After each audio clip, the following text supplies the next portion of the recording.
Welcome to the AFR Saints channel, where we provide you daily content on your favorite team, the New Orleans Saints. Do us a favor and hit that subscribe button. Be sure to leave your comments below and smash that like button.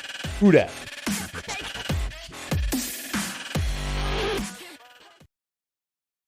Saints get a win yesterday over Jacksonville, 23-21 at the Dome. Wanted to run through some of my takeaways individually from the game. When we opened the show today, I kind of gave you my overarching theme, which is the Saints are still really well coached. It's obvious. They're still a very good, well-coached football team. And I think they're going to be really competitive based on what we've seen now through a couple of preseason games. There's some personnel questions that they have to answer, I think, if they really want to be a contender in the division and in the NFC, but it's a long season. They have a long way to get there.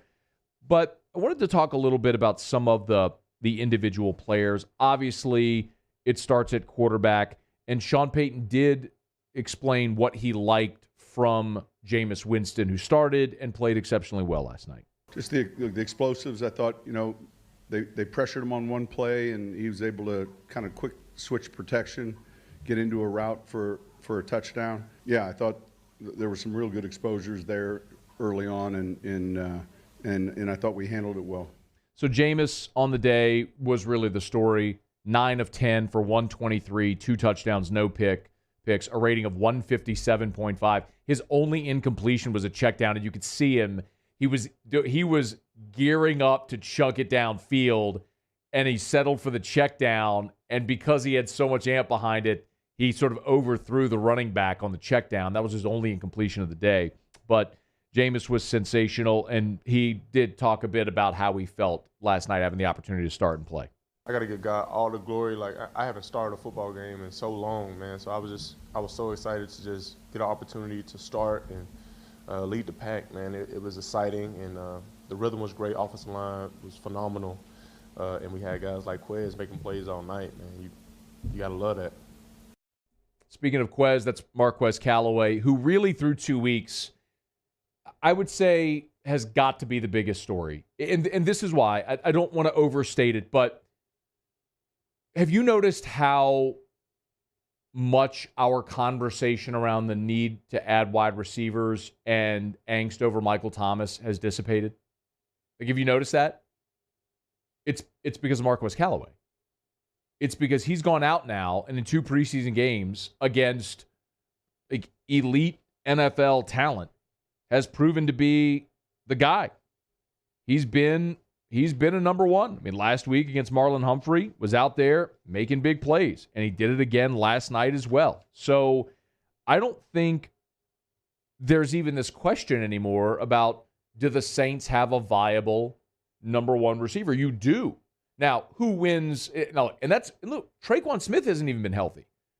We've forgotten about him too. That's how impressive what Marques Callaway is doing really is, because he's made us forget about the angst over Michael Thomas, about Traquan Smith's injury, because you're looking around going, man, they got dudes that are catching the ball and getting open. And Callaway caught 2 touchdown passes from Jameis Winston last night, and both were spectacular efforts.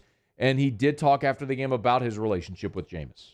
I love Jameis. Jameis is he is one of the goofiest persons I know off the field. And I think the way we connect off the field is a lot of the reasons why we have a lot of good chemistry on the field. And I think, especially quarterback, getting to know who you're playing with is a big reason. And it's a lot that goes into it. And having that relationship outside the field is why a lot of guys play on the field well together, knowing each other's reasons on why we're doing what we're doing. Few other takeaways from last night. I thought as a receiver, Jordan Humphrey showed up big. Had another touchdown catch, 4 receptions for 74 yards, long of 25. His 4 catches were on 5 targets. I liked last year when they signed Jordan Humphrey, because he was a guy at the University of Texas that just made plays and got in the end zone. And he's done that again now. Will he be able to do it consistently? That's the question. He had a drop yesterday. He had a drop in the first preseason, the first play of preseason last week against Baltimore. He dropped an out route that Taysom actually put a really good ball on him. but he played well enough last night. And when you know you've got Marques Callaway, Traquan Smith, Deontay Harris having locked up spots, if you're going to keep 5 receivers, that means guys like Lil Jordan Humphrey and Ty Montgomery and the newly acquired Kevin White, who we're going to talk about here in just a minute, and Chris Hogan. All of these guys are, Kawan Baker, 7th-round draft pick. All these guys are vying for those last couple of spots. And how do you stand out? I think Lil Jordan Humphrey did that last night. I'll give you a couple defensively. I think Marcus Davenport has been sensational if he can just stay healthy. I tweeted last night during the game that every night before I go to bed, I'm going to pray for world peace and for Marcus Davenport to stay healthy. Because if he continues to play like he's playing now and like he's played when he's been healthy throughout the first portion of his career, he could be a very special player. It's just a matter of him staying healthy. He's consistently, Pro Football Focus rates him as the highest graded defensive player and all that sort of stuff. He's just got to stay healthy. If he does, I think he could be sensational. And I did want to mention Ken Crowley as well, because Crowley last evening, again, played big and had an amazing pass breakup near the goal line, which was, receiver was behind him, was going to be a touchdown. Ball was slightly underthrown, but Crowley went up and elevated and made a really nice play to knock it away.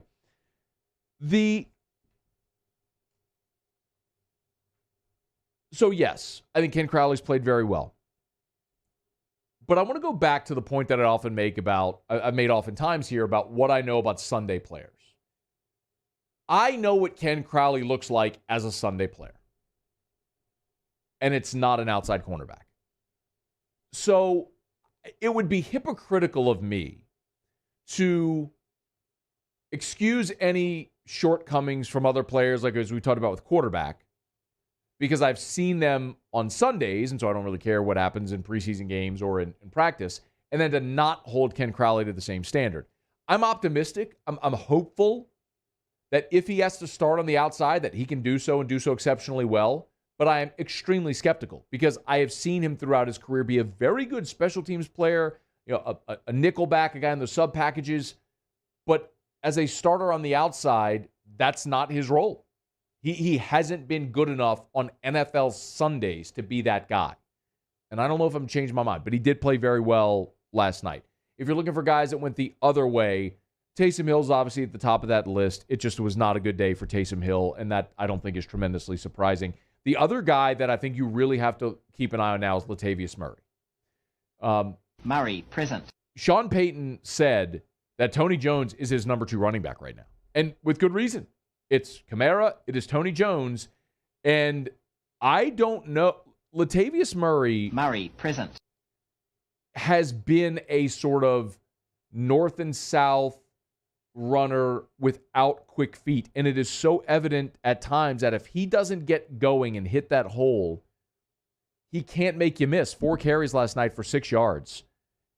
Just never got it going. Devontae Freeman looked better than Latavius Murray.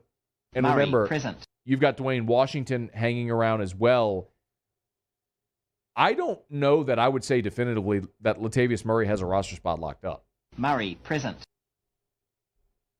It's Kamara, it's Tony Jones, and then I think any of Devontae Freeman, Dwayne Washington, or Latavius Murray present, could win that 3rd running back spot. It was a really disappointing day for Murray yesterday. Murray, present. And then the other guy who I was really disappointed for was Kevin White. I think a lot of people are pulling for him. This is a former number 7 overall pick in the draft whose whole career has been derailed by injury after injury, but his athleticism, his physical ability continues to get him opportunities. And last night, he had 3 targets and came up with no catches and had 2 drops. Last night, they were intentionally trying to push him the ball in the 4th quarter with Trevor Siemian in. They throw him a quick slant, goes right between the 1 and the 7, and he drops it. And a few plays later, they went right back to the same play to give him another opportunity, and he dropped it again. The NFL is unforgiving. And you could say, well, what happens if you put him in a game? Might it be different? And maybe and probably. I don't know. But you're trying to, as a coaching staff, make roster and personnel decisions based on the evidence you have. And that very small sample size was objectively very bad for Kevin White. So unless if he can get on the field against Arizona on Saturday with a lot of the key guys not playing and have an absolute breakout day, I don't know how he makes the team. You can't. They intentionally pushed him the ball twice on easy routes just to get him comfortable, and he dropped both of them. So that's disappointing for Kevin White. But a few of my takeaways from the Saints win over the Jags, personnel-wise, they obviously have to get rosters down from 85 to 80 today. So we'll go through some of those roster decisions that they've made whenever they're all formally announced. But Saints are moving toward it, and then they'll have to get to the 53 after the final preseason game next Tuesday. Hey, thanks so much for watching. Please leave your comments. I love to interact, and be sure to hit the red subscribe button below.